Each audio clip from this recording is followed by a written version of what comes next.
The Edmonton Oilers are off to the second round of the Stanley Cup playoffs following a 4-3 win over the LA Kings. We will break down how they won it and what we can expect from the next series in just a couple of moments. Game Over Edmonton is broadcasting from the Game Over Network channel for the playoffs, but come 2024 in October, we're relaunching with our own channel. So for all of your Edmonton Oilers news, analysis, and fun, make sure you open the Game Over Network channel from this video, scroll past my ugly mug, and head on down to the Game Over Edmonton channel from our featured channels area.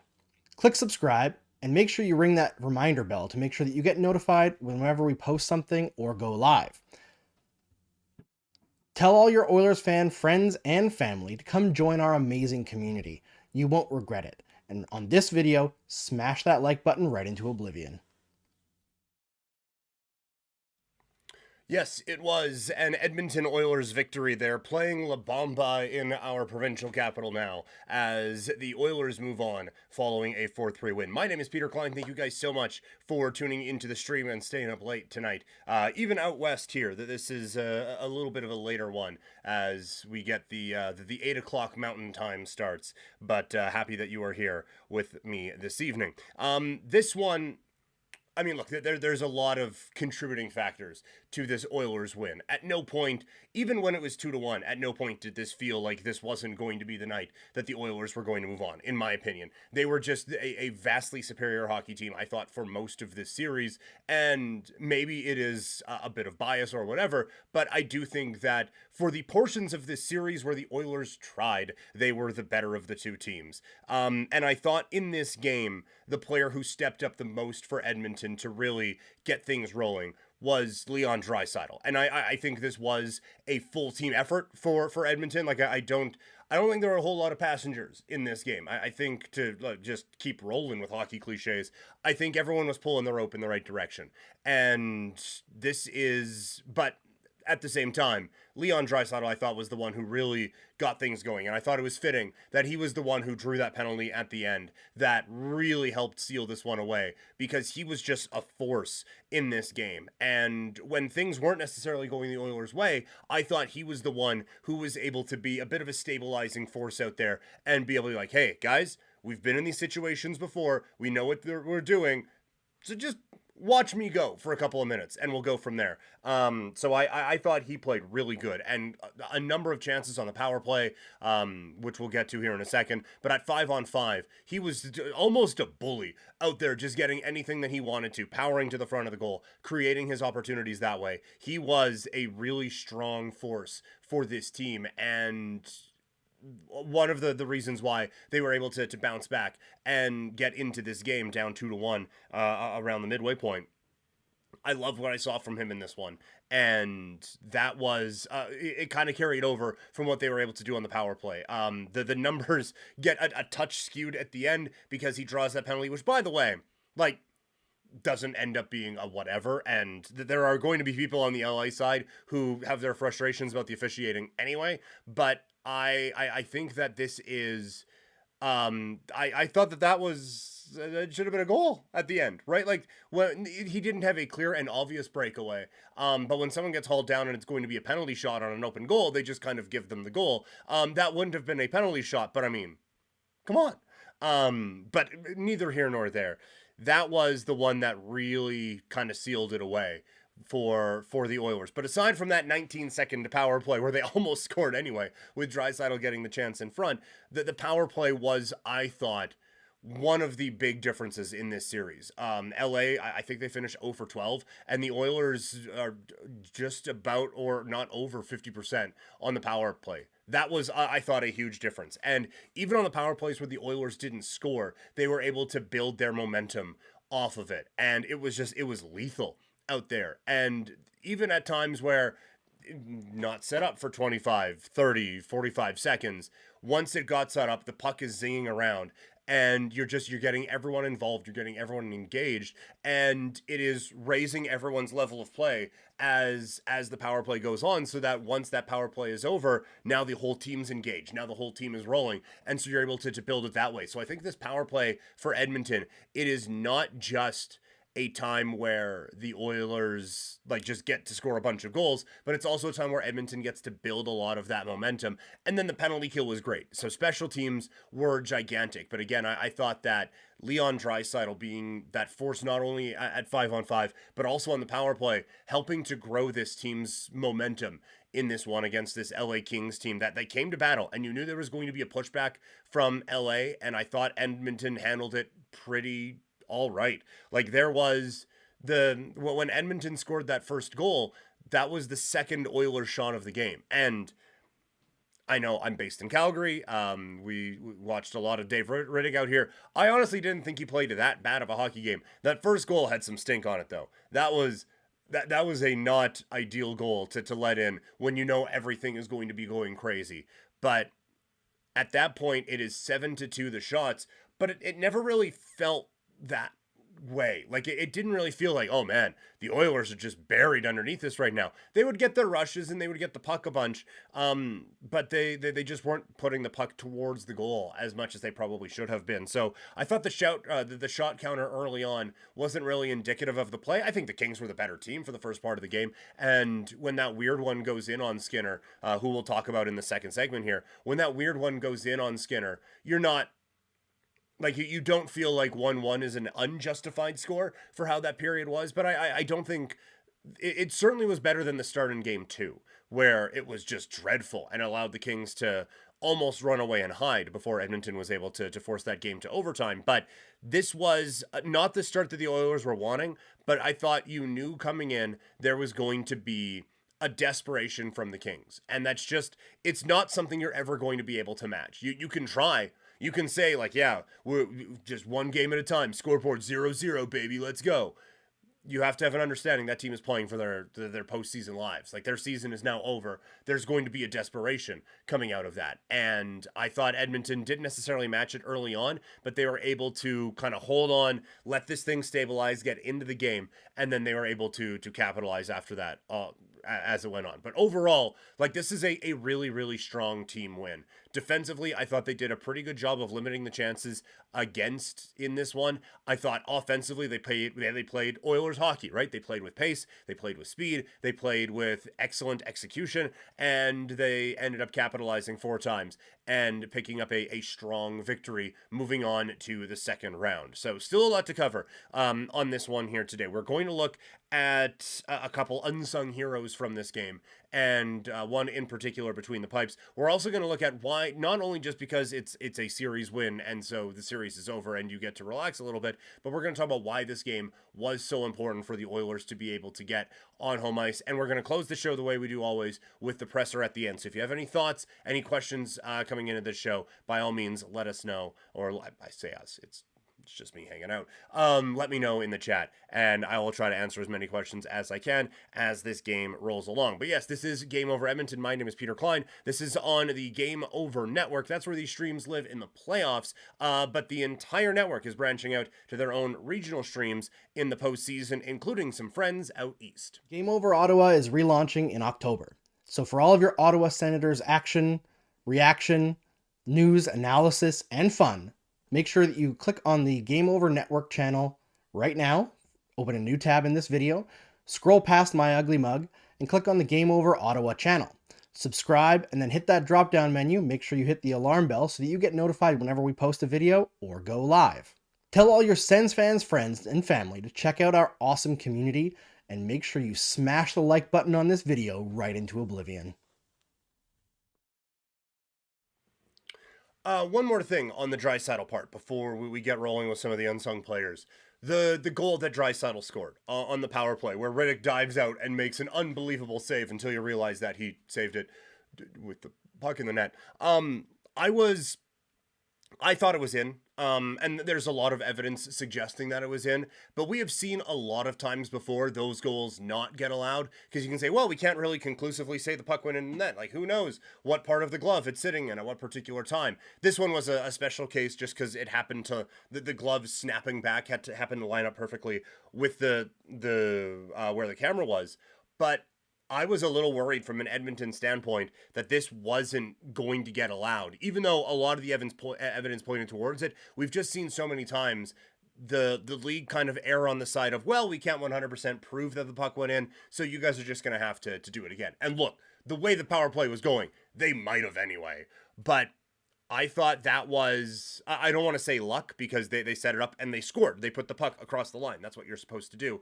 But we have seen so many times that not go the offense's way that I thought it might have not gone Edmonton's way in that particular spot. So I was pleasantly surprised at how the officials handled that. There was a couple of officiating things that I thought got a little sideways, and some benefited the Oilers for sure. Like the Fiala one was just simply not a dive.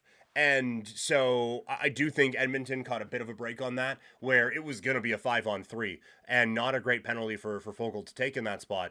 And then they call it for both sides, and it stays a 5-on-4. I thought Edmonton caught a break there, but I do think people complaining or blaming officiating, like I tweeted out the incredibly insightful analysis that if I were the LA Kings, I would simply stop taking penalties. And someone replied to me like, yeah, but it's tough when the refereeing is so one-sided, and like the last 3 penalties against the Kings weren't even penalties, and that one of those included Pierre-Luc Dubois full ass slew footing Leon Draisaitl, like not even trying to hide it, just down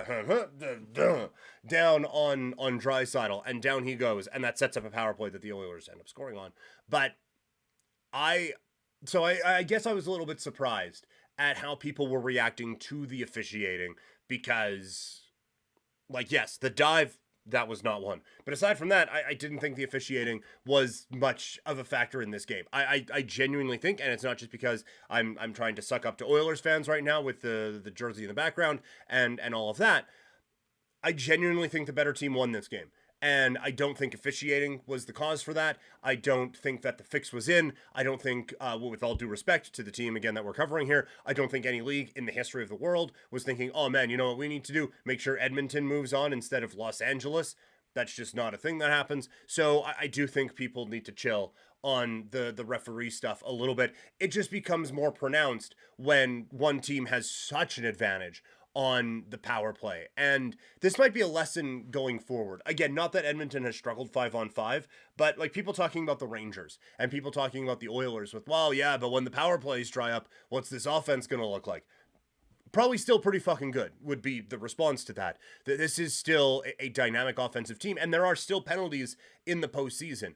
Are there as many of them? Of course not. But they do still exist out there in postseason land, and Edmonton has a power play that allows them to take advantage of it. Also, the way Edmonton plays, they are going to draw more penalties. The thought that it has to be completely even at the end of the game is nonsense. They played a very quick, a very aggressive style of hockey that forces teams to make very quick decisions, and a lot of times when you force tired people to make quick decisions, they end up being the wrong ones. And in hockey, when you make the wrong decision, it either ends up in the back of the net or it ends with you in the penalty box. So I don't buy the referee thing for a moment that was a major problem in this game. For the Oilers, there was a problem, and it was the start. We said in the first segment, like they weren't underwater or anything like that, but of the two teams, they weren't the best of the two to start the game, and that is where Stuart Skinner, I thought, really shined. And I got a little worried there in the second period. You look at the dump in that goes into the corner, takes a weird ricochet out in front,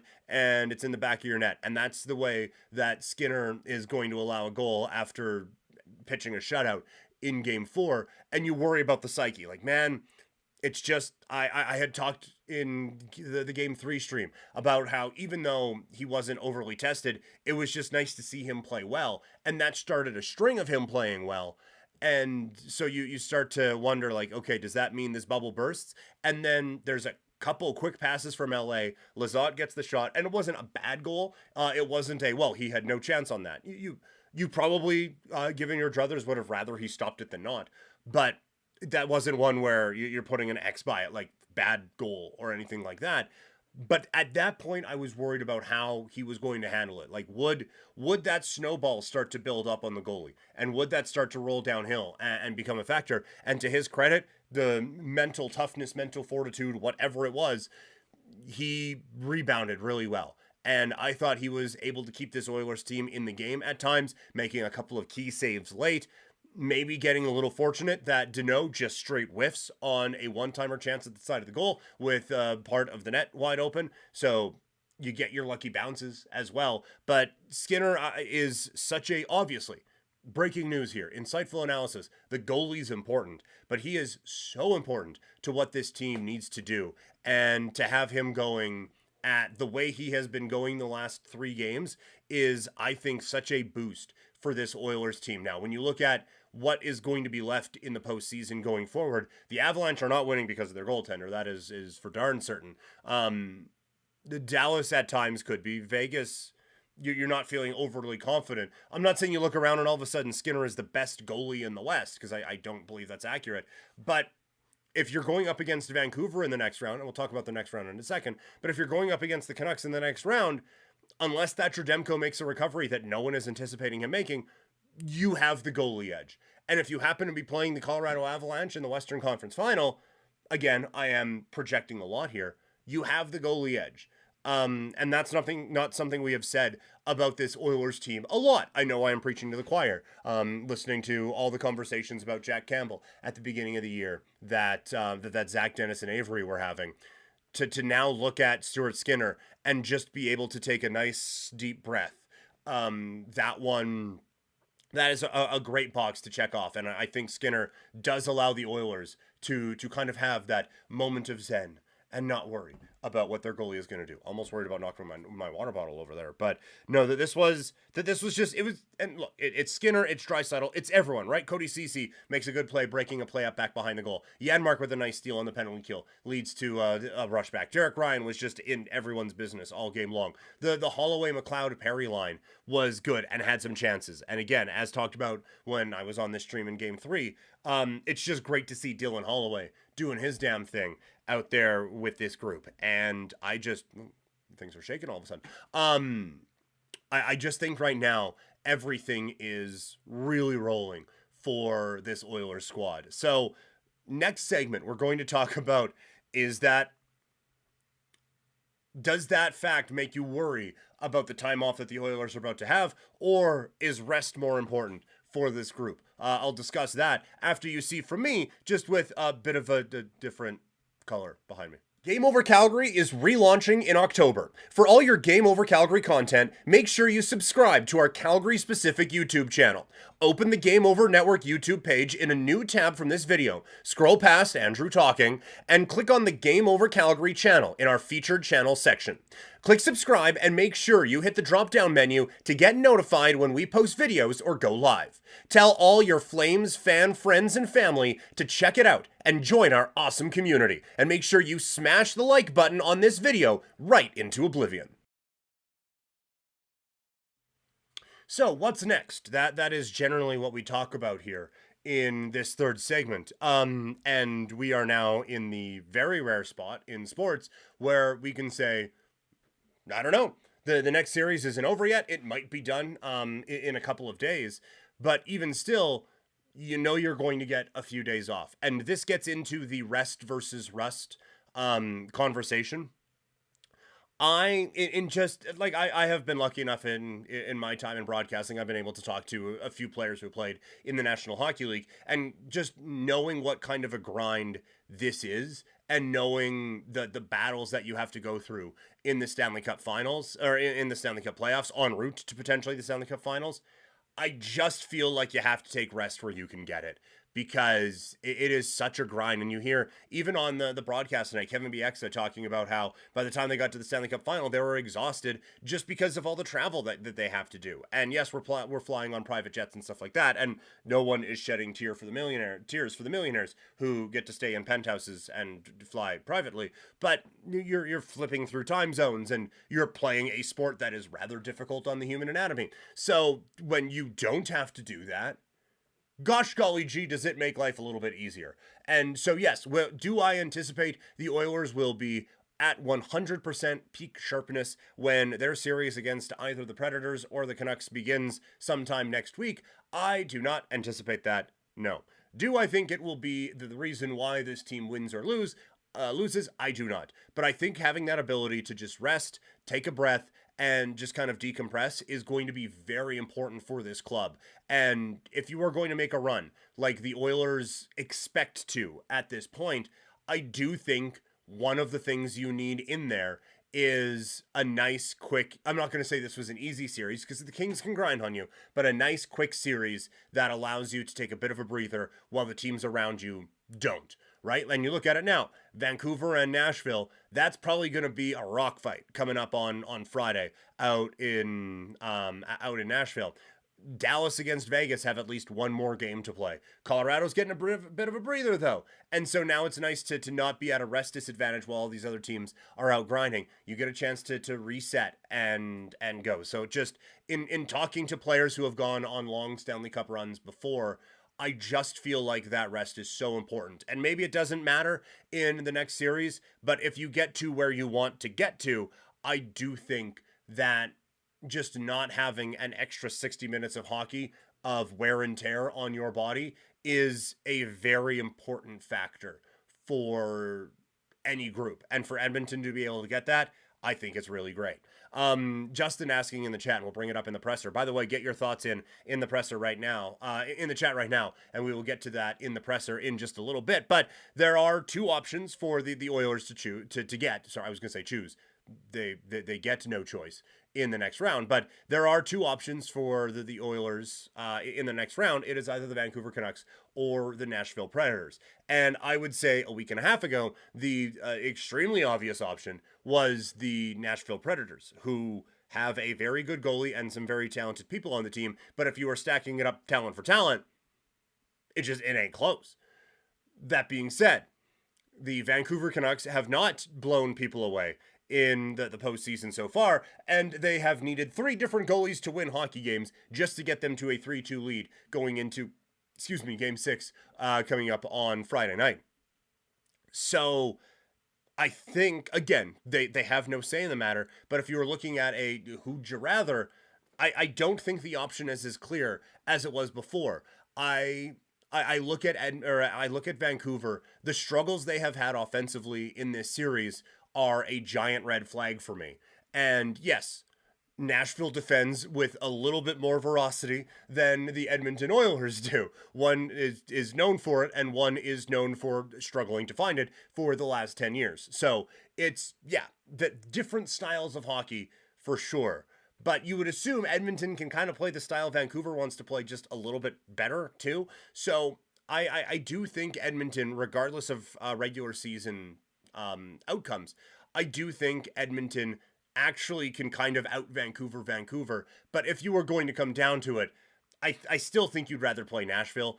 Vancouver does have the ability, like if Pettersson just figures it out, it becomes a bit of a concern, right?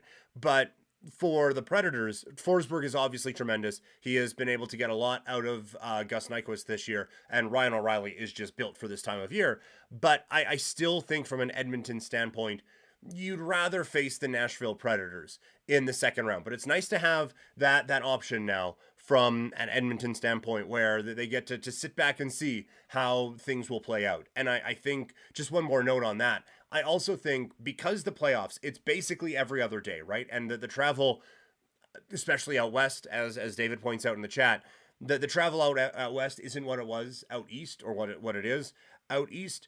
But it is still basically, you're in this grind of it every day, and everything is moving faster than it has in the regular season. And it is, as the current Leaf GM, former Calgary Flame GM, Brad Treliving used to say out here, it's like trying to drink out of a fire hose, where just everything is flying at you. And now you have a chance to just get away from it for a couple of days. I don't think you fly out to Cabo and back, but you just have a chance to not be just so laser focused on this one thing, and be able to actually take into account what you have just seen and kind of compartmentalize. I don't think I said that right, but just kind of take in all the information. It's like, okay, I've seen it. I now have time to step back and get ready for what I am going to experience in round 2. I think that is an important thing here for this Edmonton team to adjust. All right, it is time for the presser. Get your chats in right now. Anything you want to talk about on the stream, fire them away in the chat right now. And you can do that as you find out where you can watch these streams starting next season. Game Over Edmonton is broadcasting from the Game Over Network channel for the playoffs, but come 2024 in October, we're relaunching with our own channel. So for all of your Edmonton Oilers news, analysis, and fun, make sure you open the Game Over Network channel from this video, scroll past my ugly mug, and head on down to the Game Over Edmonton channel from our featured channels area. Click subscribe and make sure you ring that reminder bell to make sure that you get notified whenever we post something or go live.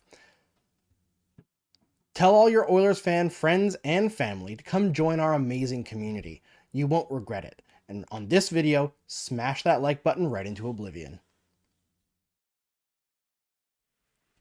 So, remember to subscribe to that Game Over Edmonton channel to get all your Game Over coverage starting next year. Let's get into the presser. David has been sending a bunch in, but I do want to get to Just Incredible first. The first, awesome name. But Oilers versus Preds, or the team they couldn't beat all year with their backup, will be a great series regardless. I do think... and I know it's cliche, I do think you can throw the regular season out. There's so many different circumstances going into all of those things that I think you throw out regular season results pretty easily this time of year, especially now going into the second round, because obviously there's been a situation between the pipes for Vancouver, and while they have won more than they have lost so far this postseason, they haven't looked overly impressive, right? Like they need Brock Besser to come up with a superhero type performance in the final minute against the Preds to force overtime before Lindholm ends up getting the game-winning goal there. So I do think you throw that out. But yeah, like Edmonton does have the advantage. And David talking about UC Saros in the chat, like he is the difference maker. He is, with all due respect to those parties involved, probably the only goalie left out west that can just steal a game for you. Ottinger probably can. And like, look, all these guys, Skinner can. But he is one, like Saros is so good, you kind of have to pencil that in. Like you already start feeling like you're behind 1-0 in the series because you know there's just going to be a Saros game and he's just going to win it. And this team plays so well defensively that it is going to be a little bit harder to break through. Now, if you do have to pencil in a Saros win, you might just give Edmonton the series win in 5. I think they are that much better than the Nashville Predators, and they are playing really good hockey. And if you kind of just want to keep it up, like they do play a similar type of a style to what the LA Kings just threw at you for 5 games. So you're kind of already callous to that and you're already in that rhythm.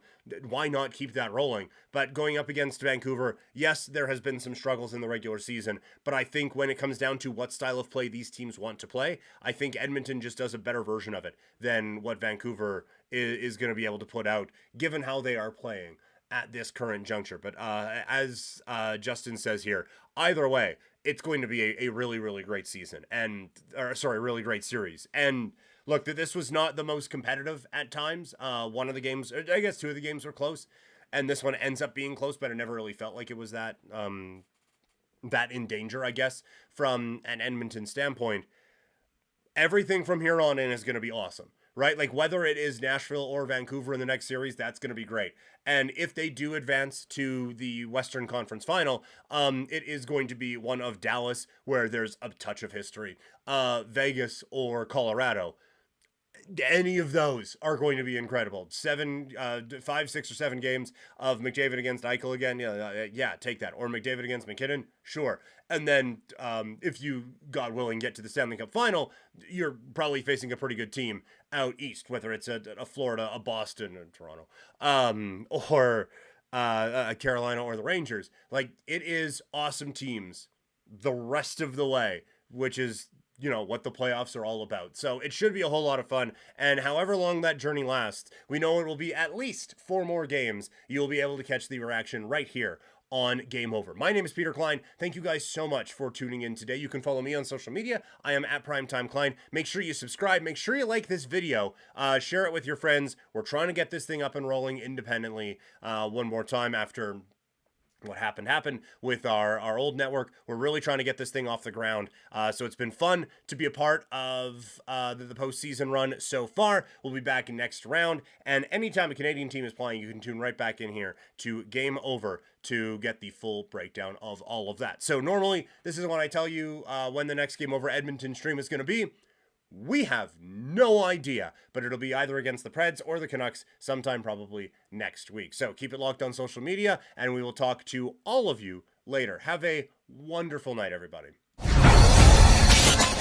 Game